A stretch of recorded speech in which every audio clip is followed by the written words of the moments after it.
Good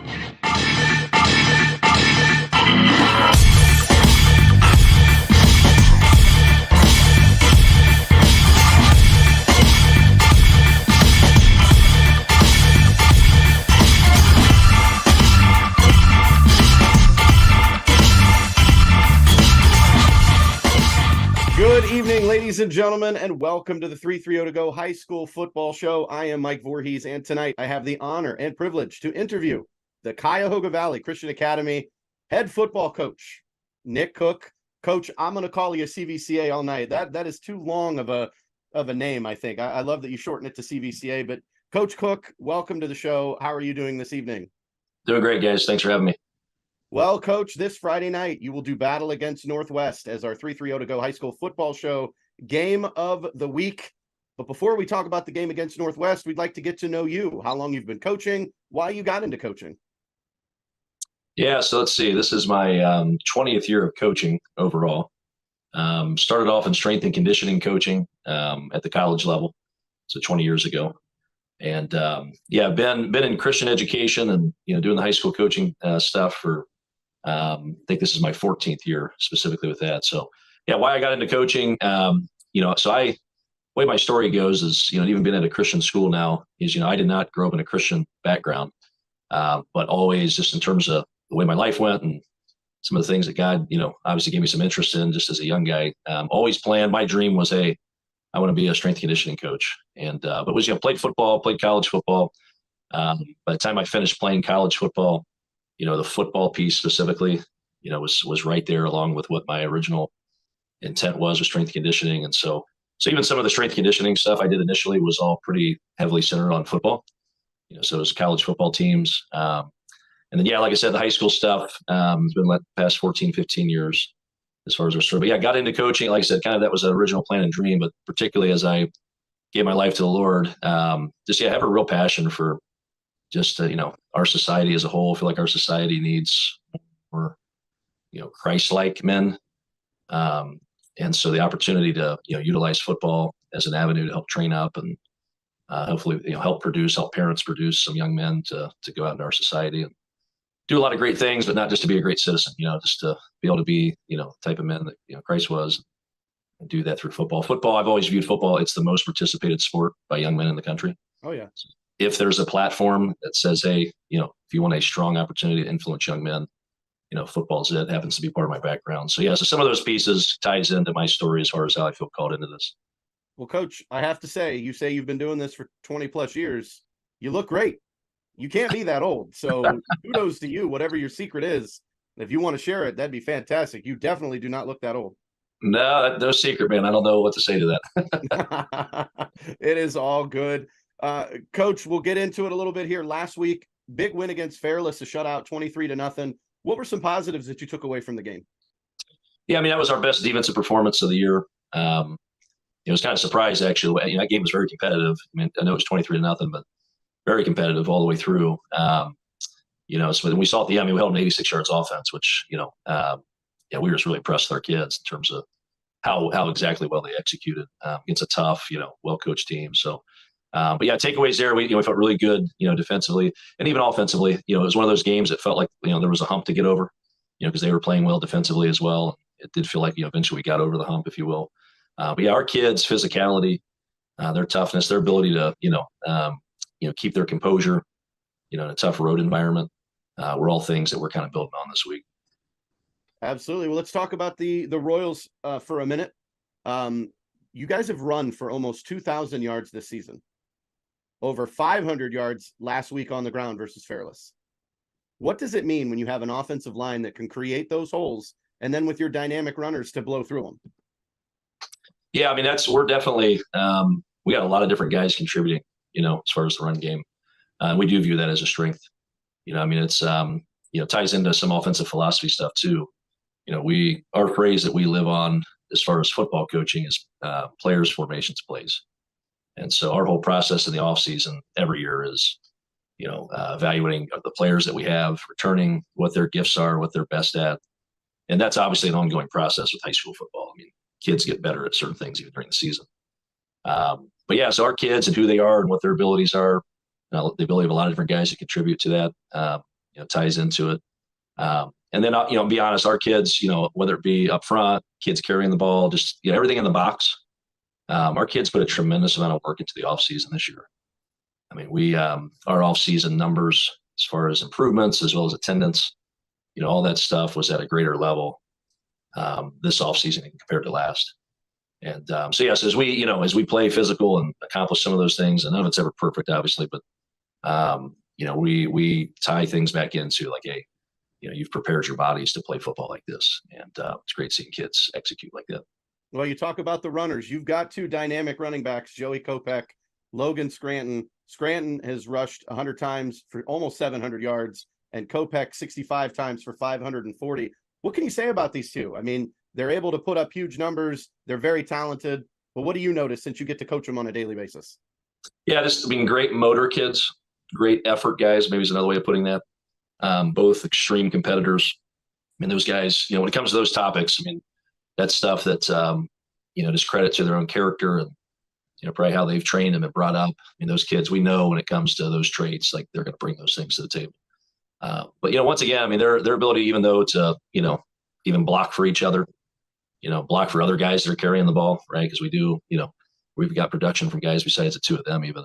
But their role in that aspect of the offense too is, they're two of our most physical blockers out of the backfield as well when it comes to that. So, and both play defense for us. I mean, there's those, like I said, motor and effort are things that those guys are gifted at.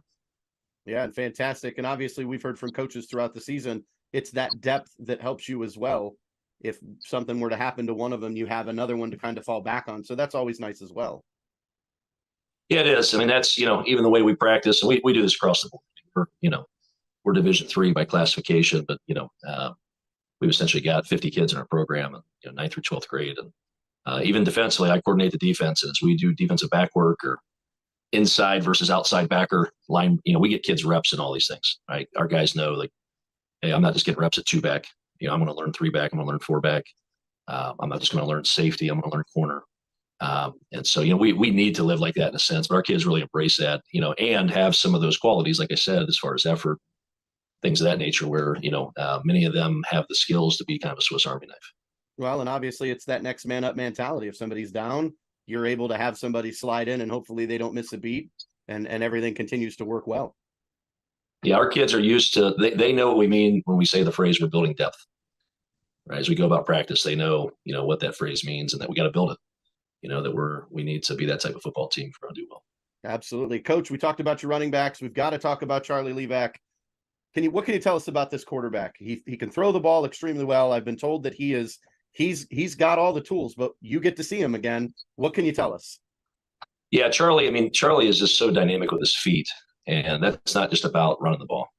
That's just, his ability with his feet, his footwork, right? So even when it comes to, him earning this job and what takes place even in the backfield as quarterback, and your ability to, maybe sometimes avoid situations as far as a rush and reset your platform and make that work, make a throw still work, even though blocking wasn't perfect or whatever it is. And then obviously, yeah, those feet come into play too, man. He has a way with his legs as he does engage with running the ball downfield, whether by design, right? Or just being that type of kid at quarterback that can extend plays, right? And as a defensive coordinator, I mean, those are the types of quarterbacks, right, that you look forward to the least as far as prep during the week. Right. They give coaches nightmares. Yeah, if they have the ability to extend football plays because of their feet, there's not a lot, sometimes playbook stuff to deal with that. It's just athlete on athlete. And yeah, we like him, in those situations where it does come down to athlete, and, and he's still a young player, right? Charlie's still developing, still growing, right? These are all his first starts, right, at the high school level as we go throughout the season. So he's even still, been growing and developing as the season has went. But yeah, we're really excited about Charlie, things he's doing. It also doesn't hurt that he's got some great receivers to throw to as well. Yeah, and that's, one thing we showed to our kids coming into the season is we did all of our strength conditioning testing. And, we were well over 20 kids on our roster running a sub 5-second 40-yard dash. And that's kind of metric I've always used to show our teams, about team speed. And yeah, it's certainly the highest number at CVCA since I've been here a few years. So it's a best right now as far as how we've measured this the last few years. But that spreads out across the board though. So yeah, so to your point, I mean, we have, kids that, can play in the perimeter, but still have that mentality of, hey, I'm not just learning the X wide receiver position. Right. How can I contribute in ways that, gives us some versatility and some depth? Well, I think the defense would get mad at me if I didn't say it's not all about the offense. Let's talk about the CVCA defense here. You guys have been outstanding this year. You're led by leading tackler Wesley Keeler. He has 59 tackles. Draylon Price, who makes a living being in the opposition's backfield. He's got 4 sacks, 19 quarterback pressures, 8 tackles for loss. You've got a host of others. I could sit here and name your entire defense. Everybody's doing such a phenomenal job. How important is it to have a defense that can just shut an opponent down? Yeah, and it's, for our kids, what we preach and drill, is just our ability to be fundamentally sound. And that's not just about positional skills. It's fundamentally sound with kids understanding what their roles are, what their jobs are, how they fit into the defense, right? Like what their role is.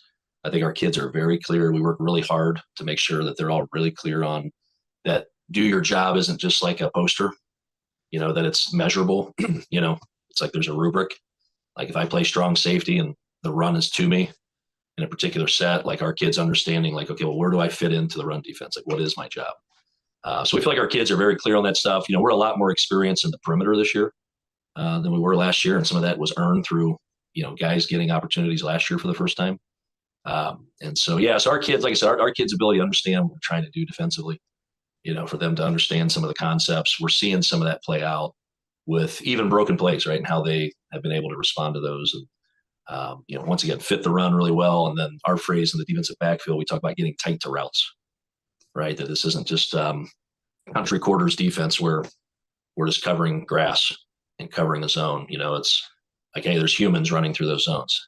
Right, exactly. And, the objective is we need to get tight to routes if we're going to make plays. And so those concepts and the way we drill them, we still, like I said, have a lot of room for improvement. We played our best game last week, but we still feel like there's room for growth with those things. So, well, now we get to talk about the fun part. This Friday night, you take on 5-2 Northwest, led by head coach John DeMarco. They have a phenomenal running back in Connor Satterfield. Got to mention Parker Kraft, and again, there's so many others. What's the message to the Royals on defense Friday night to shut down that powerful Indians running attack? Yeah, I mean, some of the same stuff I just said is, hey, we first and foremost, we have to fit the run correctly, right? We cannot afford against these guys to have mental mistakes, right, or to be out of alignment or to overrun our job, so to speak, at certain spots when it comes to fitting against the run. And so, yeah, so that physicality, but also scheme, right? So we certainly are prepping our guys in ways that, hey, if you can execute A, B, and C, against an offense like this is how you'll be able to win a game like this.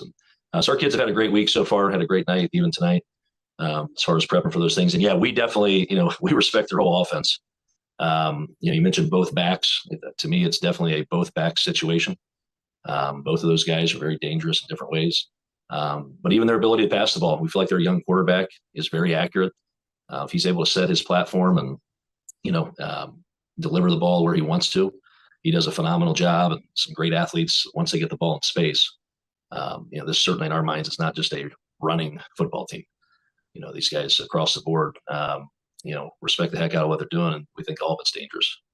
Well, they are dangerous. They put up 70 last week against Orville in a shootout. What goes through a coach's mind in a shootout like that? Is this where you bust out the trick plays in the envelope that nobody gets to see? Like, what goes through a coach's mind when a score goes that high? Yeah, well, I mean, if you look into that game, though, I don't know if I'd call 9 touchdowns on the ground a shootout. It's 9 of those touchdowns were with their rushing game. And once again, their strengths and abilities with that. And then, yeah, I think Orville, I think they had 275 yards passing.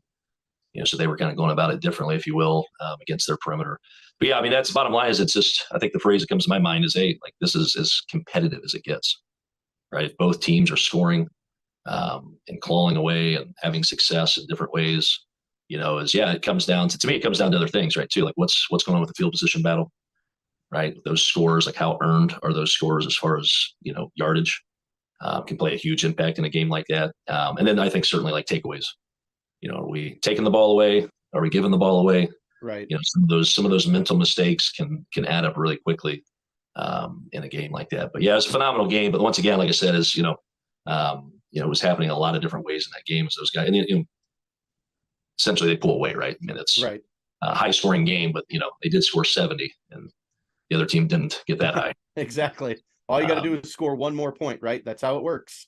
Yeah, but that's a very competitive game, and a lot of film to watch on that. So, well, Coach, obviously Northwest, this is a team that's beaten you 3 straight times, with the last 2 games going into overtime. How important is it to CVCA, to you, Coach Cook, to get a win this Friday night? Yeah, I mean, the big picture is we preach to our guys, our team motto is win this one, right? So it's all about, we're in October now. So we talk to our kids about this is the October season within the season, and so independent of opponent, hey, our goal is to get to 1-0 in October. And our context this year as well is our kids know this because they got to participate in a fifth of it, with 5 teams tying for a conference championship last year. Yep. Week in, week out, you're essentially facing a defending conference champ in the conference. And, it's our kids know that's true with this team. I've never done anything but overtime with these guys. We would love to be able to execute in a way that we, can play a game and win in 4 quarters, but obviously do whatever it takes. And so, but once again, just kudos to them and respect for their program. Just a healthy, strong, consistent football program, to me is why they can perform the way they do every year. And they've been close. And so, win's always important for us. That's our goal. But this is who's in front of us now, and they're a tough opponent. Well, Coach, I want to thank you for your time. I want to thank you for allowing us to go one-on-one with you on the 330 to go high school football show. Once again, it is CVCA Royals head football coach Nick Cook. Coach, we want to wish you nothing but the best of luck Friday night for the rest of the season, and hopefully we'll be able to chat with you again come playoff time. Awesome. Yeah, I appreciate you giving the time as well. Thanks for having me. Not a problem at all. See you soon. Be safe and go Royals. Thanks.